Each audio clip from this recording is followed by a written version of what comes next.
Good evening, good afternoon, good morning. Katania Alvin with another update. This is Thanks Red Pill 70. I came across this. May is neutralized. MI6 SIS undergoing house cleaning. Queen, monarchs seeking shelter. Patience. These people are stupid. Well, that's very interesting because yesterday I think I left, it was also on my post, that actually they were organising for the Queen to be elsewhere in case a Brexit didn't happen and there was unrest. Now, I want to connect some dots here because it's the 5th of February 2019. It was on the 5th of February 1891 that the New World Order, or the Committee 300, was set up. And I'm going to read you something out of this excellent book, Healing Codes for the Biological Apocalypse, and it is by Dr. Leonard Horowitz and Dr. Joseph Puleo. A brilliant book, may I say. On page 107, here we've got under a title, Cecil Rhodes and His New World Order Scholars. On February the 5th, which it is today, 1891, several wealthy Englishmen, Lord Rothschild included, joined Cecil Rhodes to found the Committee of 300. The main objective of the group was to promulgate a worldwide British plutocracy. The committee structured itself after the Society of Jesus, the Jesuit order. Later, Hitler's SS would do the same. In Rhodes' own words, here's what the Committee of 300 intended and why. Accordingly, he speaks out, there is a destiny now possible to us, the highest ever set before a nation to be accepted or refused. We are still undegenerate in race, a race mingled of the best northern blood. We are not yet dissolute in temper, but still have the firmness to govern and the grace to obey. We have been taught a religion of pure mercy, which we must either now betray or learn to defend by fulfilling, and we are rich in an inheritance of honour bequeathed to us through 1,000 years of noble history, which it should be our daily thirst to increase with splendid avarice, so that Englishmen, if it be a sin to covet honour, should be the most offended souls alive. He continues, if we had retained America, there would be at the present moment many millions more of English living. I contend that we are the finest race in the world, and that the more of the world we inhabit, the better it is for the human race. Just fancy those parts that are at present inhabited by the most despicable specimens, those are his words, not mine, of human beings. What an alteration there would be in them if they were brought under Anglo-Saxon influence. Look again at the extra employment a new country added to our dominion gives. I contend that every acre added to our territory means in the future birth to some more of the English race, and otherwise would not be brought into existence. In Rhodes' first will and testimony, he gave his purpose more specific: the extension of British rule throughout the world, the perfecting of a system of emigration, that the United Kingdom, and of colonization by British subjects of all lands wherein means of livelihood are attainable by energy, labour and enterprise, and especially the occupation by British settlers of the entire continent of Africa, the Holy Land, the valley of the Euphrates, the island of Cyprus and Candida, the whole of South America, the islands of the Pacific, not heretofore possessed by Great Britain, the whole of the Malay archipelago, the seaboard of China and Japan, the ultimate recovery of the United States of America, and an integral part of the British Empire, the consolidation of the whole empire, the inauguration of a system of colonial representation in the Imperial Parliament, which may tend to weld together the disjointed members of the empire, and finally the foundation of so great a power as to hereafter render wars impossible and promote the best interest of humanity, meaning the best interests of them. Right, it continues. That's what he's been quoted as saying. And then the writers continue, much of what is known about Cecil Rhodes also came from eminent scholar and historian Professor Carroll Quigley, President Clinton's teacher and mentor at Georgetown University during the mid-1960s, during Clinton's acceptance speech before the Democratic Presidential Nominating Convention in July 16, 1992. The life members of the Masonic Order and De Molay for boys, the future President of the United States, proclaimed, as a teenager, I heard John Kennedy's summons to citizenship, and then, as a student at Georgetown, I heard that call clarified by a professor named Carroll Quigley. More recently, Professor Quigley's publication, which reviewed by Dr. Stanley Monteith, a medical physician who has extensively published on the threat to American life posed by Rhodes's initiatives, which have culminated into what is currently termed the New World Order.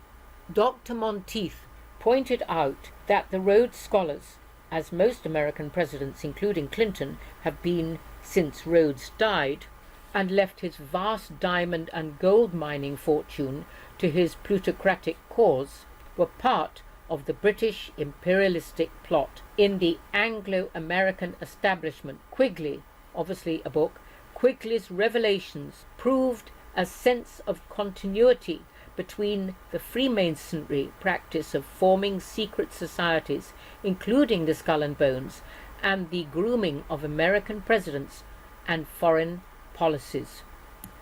The Rhodes Scholarship, established in the terms of Cecil Rhodes' seventh will, are known to everyone. What is not so widely known is that Rhodes, in 5 previous wills, left his fortune to form a secret society, and what does not seem to be known to anyone is that this secret society was created by Rhodes and his principal trustee, Lord Milner, and continued to exist to this day. In another work highlighting the evolution of President Clinton's role in Rhodes' scheme to undermine America and place the world again under British control in the New World Order, Rhodes's letter to his close friend W.T. Stead is revealing. In the autumn of 1890, Rhodes wrote, which was a year before he set up the Committee 300, please remember the key of my idea discussed with you is a society copied from the Jesuits as to organization, in idea which ultimately, in square brackets, leads to the cessation of all wars and one language throughout the world. The only thing feasible to carry this idea out is a secret, in brackets, society, one gradually absorbing the wealth of the world to be devoted to such an object. Fancy the charm to young America to share in this scheme to take the government of the whole world. That will give you an idea of what the incentive has been with the continuation of Rule Britannia, because Rule Britannia started with Elizabeth I, who was very proud of her navy, and also Queen Victoria was very much about Rule Britannia. So Cecil Rhodes comes after Victoria. But these things had great influence on these men. They went to the large public schools, of which paedophilia was rampant at the time. So this gives you an idea of where this whole centre of the British and the killing and the murdering of the children that is going on en masse. And up here I've got Kathy Tran presents Virginia third trimester abortion bill in committee. This is outright murder. Outright murder. And the intention is really following through from Cecil Rhodes's getting rid of, in quotes, the despicable others. He was the arch racist. So once you understand, once we can connect the dots, you can see where the English or foreign agenda is, and why, to this day, the British press destroy Trump in every way they can. So I'm in Britain, I'm a Brit, but I'm actually an American at heart, and I'm so pro-Trump. But so what is happening? How Trump is clearing the swamp? The fact that Soros was arrested, according to the information I have, and it seems to be right, and also that the military tribunals are ongoing. By informing you of this aspect of things, you will perhaps be able to see a different connection or a greater connection. And in this, I would like to add Dr. John Colman, who talks about the Club of Rome, he talks about the Committee 300. Here is a brilliant introduction by Alex Jones as he's interviewing Dr. John Colman. Dr. John Colman, Colman300.com is the website. His 35 years of investigative study of 37,000 pages of the annals of Congress, the Congressional Globe, and the congressional records has given Dr. Colman a unique, in-depth understanding of the layer upon layer of complexities which go to make up the United States Constitution. Very few, if any, constitutional scholars can claim such unique distinction. And he also is a big researcher on the Committee of 300, political science, economist. Dr. Colman, on location, hands-on experience in the field of different countries, makes him a writer, scholar, and lecturer of distinction. The Committee of 300, The Vanishing Middle Class, Apocalypse Waiting to Happen, Obama's America, Beyond the Conspiracy, and many more. Check out his books and more at Colman 300 and his other materials at Colman300.com. Dr. Colman, great to have you with us today, sir. Thank you so much. All right, in the 46 minutes we've got left now, time is flying, you've got the floor. What is the Committee of 300? What is the world government, and where is it taking us? The Committee of 300 is the world government. It's one of your previous programs. There's a gentleman asking about the New World Order. How is it run? Well, it's run through the Committee of 300. They were also known as the Olympians in the early days, and men spoke about them under their breath for fear of them. This is a massive organization which in the beginning was run mainly by the royalty in Europe, but now, of course, it's spread all over the world. Right. I'm going to bring another of the videos up, and I'll put that, as I do, in the description box. It's very important you listen to these things. It will really help you understand. Now, this is a lecture he gave. He was in the MI6. He was so disgusted of what was going on that he moved to America. When you study this and look for the truth, and it's a pleasure to find. This man is introducing Dr. Colman. Find somebody like Dr. Colman that'll bring you to a new level of what the real truth, who's really behind what's going on in this country. None of this is an accident. This is orchestrated. This has been planned and plotted and is moving right along. And if the only thing that you can do is be informed and learn what's going on, who's really behind it. And nobody does that better than Dr. Colman. He's an author of 3 books. He has a table back here.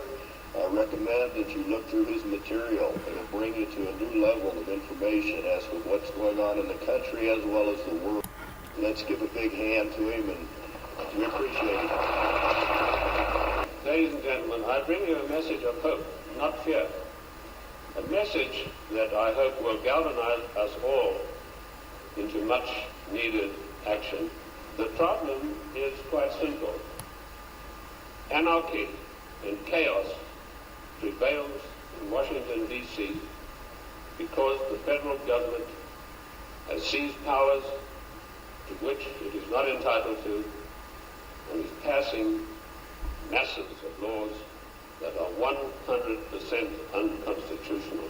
This is what Trump is now reversing. Okay, there have been years and years and years of these traitors destroying America. Right, love and light and hope. God bless everyone.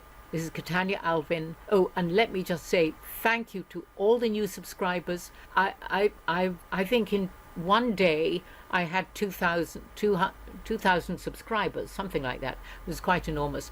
It shows how many people are interested in seeing the demise of George Soros. Do your own research. I can only connect the dots. I can only put out there what I think is genuine. Okay, God bless. Katanya Alvin from London saying bye-bye.